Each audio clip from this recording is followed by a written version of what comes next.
हमारे देश हिंदुस्तान में जो पुलिस और प्रशासन की व्यवस्था की गई है, इसे आम लोगों की सुरक्षा के लिए बनाई गई है, पर कुछ लोग इसका गलत इस्तेमाल करने लगते हैं। क्योंकि आज की कहानी में एक लड़की थाने में जाती है, एक मुकदमा दर्ज कराती है, पर जैसे ही मुकदमा दर्ज हो जाती है उसके बाद से यह मामला सोशल मीडिया पर काफ़ी तेज़ी से वायरल हो जाता है। पर पुलिस जब इस केस की जांच पड़ताल करती है तो उसके बाद से पुलिस उस लड़की को ही गिरफ्तार कर लेती है। खास करके इसका असलियत जब लोगों को मालूम चलता है तो वाकई में इसे सुनने के बाद हर कोई हैरान रह जाता है।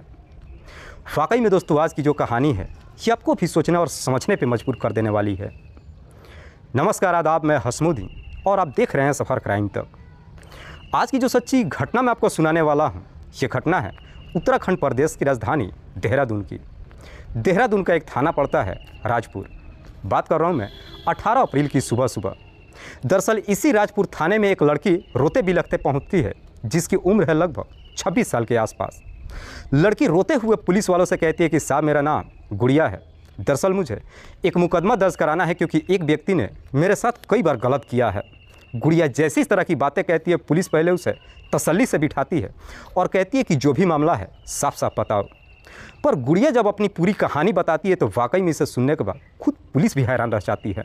दरअसल गुड़िया, जो मूल रूप से उत्तर प्रदेश के बिजनौर की रहने वाली है, 2 साल पहले एक नौकरी की तलाश में देहरादून शहर में आती है और अपनी एक सहेली के साथ रहती है। कई जगहों पर उसे नौकरी भी मिलता है, लेकिन गुड़िया को अपना काम पसंद नहीं आता है और एक नौकरी की तलाश करती है। तभी अखबार में एक दिन उसे एक नौकरी दिखाई देती है, जो नौकरी जॉयल एंड वाटर पार्क का कैशियर पद का था, जिसके मालिक का नाम है प्रदीप संगवान। प्रदीप संगवान जो मूल रूप से सोनीपत का रहने वाला है। प्रदीप के पिता का नाम है किशन चंद। दरअसल किशन चंद कोई छोटा मोटा व्यक्ति नहीं, बल्कि भारतीय जनता पार्टी के सांसद रह चुके हैं। इसीलिए प्रदीप के पास अपना खुद का मसूरी में एक घर भी होता है और वाटर पार्क का मालिक भी होता है।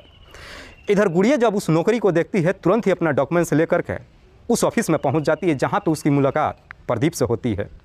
प्रदीप जब गुड़िया से बातचीत करता है, बातचीत करने के बाद कैशियर पद की उसे नौकरी ऑफर कर देता है।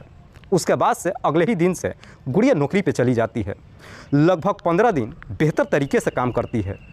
पर जैसे ही 15 दिन का समय गुजरता है, एक दिन प्रदीप गुड़िया से कहता है कि तुम्हें मेरे साथ मसूरी चलना है, क्योंकि वहाँ पे मेरा एक बिजनेस पार्टनर है, उसके साथ में मीटिंग है। मसूरी जाने की जब बात कहता है, गुड़िया भी साथ जाने के लिए तैयार हो जाती है और शाम के वक्त खुद प्रदीप अपनी ही गाड़ी में बिठा करके गुड़िया को मसूरी लेकर के जाता है। लेकिन मसूरी में जब पहुंचता है तो गुड़िया से कहता है कि दरअसल जिस व्यक्ति से हमें मिलना था वो तो घर पे ही मौजूद नहीं है, उसका नंबर भी स्विच ऑफ बता रहा है। गुड़िया जब प्रदीप से पूछती है कि वो कब तक घर वापस आएगा, इस पर प्रदीप उसे जवाब देते हुए कहता है कि जब तक उसका मोबाइल ऑन नहीं हो जाता मैं कैसे बता सकता हूँ। इसलिए बेहतर है कि मसूरी में मेरा घर है, आज रात को हम वहीं पर ठहर जाते हैं और कल मीटिंग करने के बाद वापस देहरादून चले जाएंगे। अपने ही घर पर रात्रि को ठहरने की जब बात कहता है, गुड़िया भी उसकी बातों में आ जाती है। उसके बाद से प्रदीप गुड़िया को लेकर मसूरी अपने घर पे जाता है, लेकिन रात्रि के समय जब दोनों सोते हैं, प्रदीप इस मौके का फ़ायदा उठा लेता है।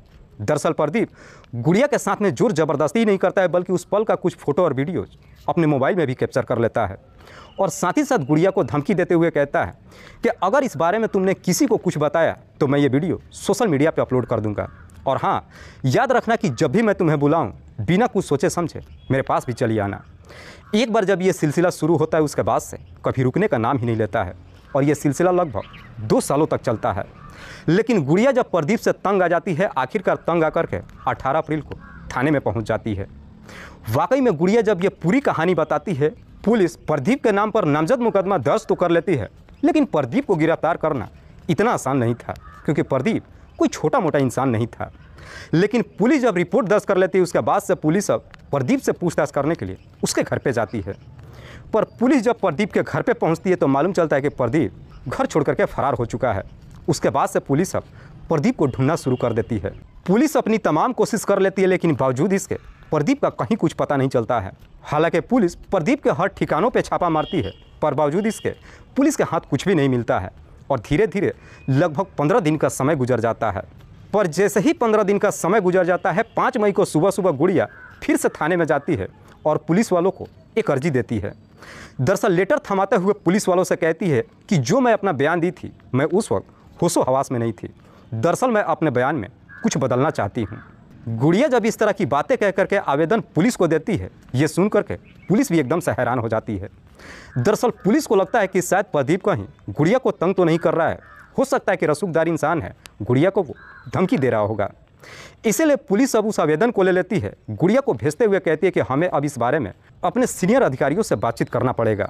गुड़िया तो वहाँ से वापस आ जाती है, लेकिन उसके बाद से पुलिस अब सच्चाई पता लगाने लगती है कि आखिरकार गुड़िया अपना बयान क्यों बदलना चाहती है।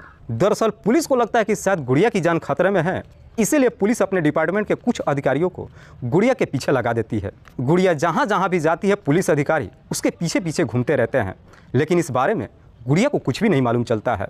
उसके बाद से पुलिस अब गुड़िया के मोबाइल नंबर का कॉल डिटेल्स निकालती है, ये जानने के लिए कि आखिरकार गुड़िया को धमकी कौन दे रहा है।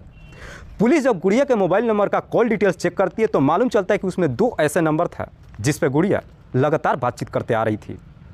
पुलिस जब उस नंबर का डिटेल्स निकालती है तो मालूम चलता है कि उसमें से एक नंबर किसी सईद चौधरी के नाम पर रजिस्टर्ड था जो काशीपुर का रहने वाला है, तो दूसरा नंबर अजय मान के नाम पर रजिस्टर्ड था जो दिल्ली शहर का रहने वाला है। दरअसल सईद जो गुड़िया का दोस्त है तो वहीं पे अजय मान प्रदीप का साला है। पुलिस को जैसे ही इधर अजय मान का मोबाइल नंबर मिल जाता है, पुलिस भी अब सोच में पड़ जाती है कि आखिरकार गुड़िया प्रदीप के साला अजय से क्यों बात कर रही है। पुलिस को न जाने क्यों अब गुड़िया के ऊपर ही शक चला जाता है। इसीलिए पुलिस अब गुड़िया का मोबाइल रिकॉर्डिंग पे डाल देती है कि आखिरकार गुड़िया इन दोनों से बातचीत क्या करती है। पर जैसे ही 2 दिन का समय गुजरता है, आखिरकार एक दिन सईद गुड़िया के नंबर पर फ़ोन करता है और पुलिस वो पूरी रिकॉर्डिंग सुनती है, जिसमें सईद गुड़िया से कहता है कि क्या उसने तुम्हें पैसे दे दिया है। इस पर गुड़िया जवाब देते हुए कहती है कि उसने मुझे मात्र अभी 5 लाख रुपये दिया है और मेरे नाम पर बंजारा वाला इलाके में 17 लाख रुपये का एक फ्लैट खरीद करके दिया है। सईद कहता है कि वो तो तुम्हें और भी पैसा देने वाला था, बाकी पैसा उसने तुम्हें क्यों नहीं दिया है। इस पर गुड़िया कहती है कि इसीलिए तो मैं तहरीर जो दी हूँ उसमें सिर्फ अपना बयान बदलने के लिए कही हूँ। अगर मैं अपना बयान वापस ले लेती हूँ, उसके बाद से अगर मुझे वो पैसा नहीं देता है, मैं चाह करके भी कुछ नहीं कर पाऊँगी।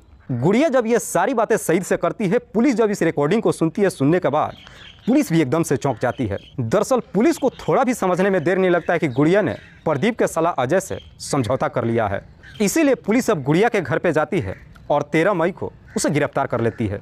पुलिस जब गुड़िया से इस बारे में पूछताछ करती है, आखिरकार गुड़िया भी अब अपनी सारी सच्चाई कबूल कर लेती है। लेकिन गुड़िया जब अपनी पूरी हकीकत बताती है तो वाकई में इसे सुनने के बाद खुद पुलिस भी हैरान रह जाती है।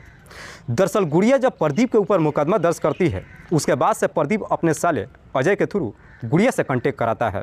साथ ही साथ अजय अब गुड़िया के दोस्त सईद से भी बातचीत करता है। अजय गुड़िया को समझाते हुए कहता है कि इस केस से तुम्हें क्या मिलेगा, बेहतर है कि तुम समझौता कर लो, बदले में मैं तुम्हें 500 करोड़ रुपये देने के लिए तैयार हूँ। जैसे ही 500 करोड़ रुपये की बात कहता है, गुड़िया भी पैसों की लालच में आ जाती है। साथ ही साथ उसका दोस्त सईद भी उसे समझाते हुए कहता है कि ये मौका बेहतर है, केस वापस ले लो और अपनी आगे की ज़िंदगी देखो। दरअसल सईद भी गुड़िया को ऐसे ही नहीं समझाता है, बल्कि अजय सईद को भी एक लालच देता है। सईद भी एक अच्छे नौकरी की तलाश में था। अजय उसे लालच देते हुए कहता है कि अगर तुमने गुड़िया को मना लिया, मैं तुम्हें अपनी ही कंपनी में बेहतर पद पर नौकरी दिलवा दूंगा। सईद भी नौकरी की लालच में आ जाता है। उसके बाद से ये तीनों मिलकर के डील पक्की कर लेते हैं और गुड़िया थाने में पहुंच जाती है और अपना बयान बदलवाने के लिए एक अर्जी लगा देती है। वाकई में गुड़िया जब ये पूरी कहानी पुलिस को बताती है, उसके बाद से पुलिस अब गुड़िया के दोस्त सईद के नंबर पर फ़ोन करती है।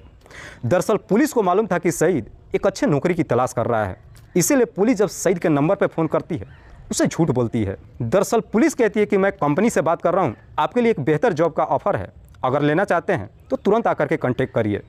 जैसे ही बेहतर जॉब का ऑफ़र पुलिस देती है, सईद भी लालच में आ जाता है और पुलिस के बताए हुए जगह पर पहुँच जाता है। पर जैसे ही वहाँ पे पहुँचता है, पुलिस सईद को भी गिरफ्तार कर लेती है। पुलिस जब इन दोनों को गिरफ्तार करके आमने सामने बिठाती है, दोनों अपनी सच्चाई कबूल कर लेते हैं। उसके बाद से पुलिस इन दोनों को हिरासत में लेने के बाद जेल में भेज देती है और फिर प्रदीप के साथ साथ उसके साले अजय को ढूंढना शुरू कर देती है।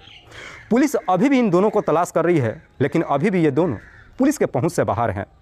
अब देखने वाली बात यह है कि आखिरकार पुलिस दोनों को कब तक गिरफ्तार करती है और फिर इन दोनों को सज़ा दिलवाती है। दोस्तों, इस पूरी घटना के बारे में आप क्या सोचते हैं? आप अपनी राय हमें कमेंट बॉक्स में ज़रूर दीजिएगा। जाते जाते मैं आपको बता दूं कि कुछ मेरे व्यूअर्स हैं जो रोज़ाना मेरे इस वीडियो को देखते ही नहीं हैं, बल्कि अपना कीमती समय निकाल कर मुझे अपना प्यार भी देते हैं। जिनमें से एक का नाम है मोहम्मद अकरम। मोहम्मद अकरम की पत्नी का नाम है शाइस्ता बेगम। शाइस्ता बेगम जो किशनगंज बिहार प्रदेश के रहने वाली हैं। दूसरे जो मेरे व्यूअर हैं अजय कुमार जो अहमदाबाद के रहने वाले हैं। तीसरे मेरे व्यूअर हैं विकास गोवाला जो असम के रहने वाले हैं। चौथे जो मेरे व्यूअर हैं उनका नाम है मलिखान सिंह जो दिल्ली प्रदेश के रहने वाले हैं। लास्ट जो मेरे व्यूअर हैं उनका नाम है मोहम्मद फिरोज़ जो पूर्णिया बिहार प्रदेश के रहने वाले हैं। मैं अब तमाम व्यूअर्स को तहे दिल से शुक्रिया अदा करता हूं। कल फिर मिलते हैं एक और नई सच्ची घटना के साथ। तब तक के लिए जय हिंद, जय भारत।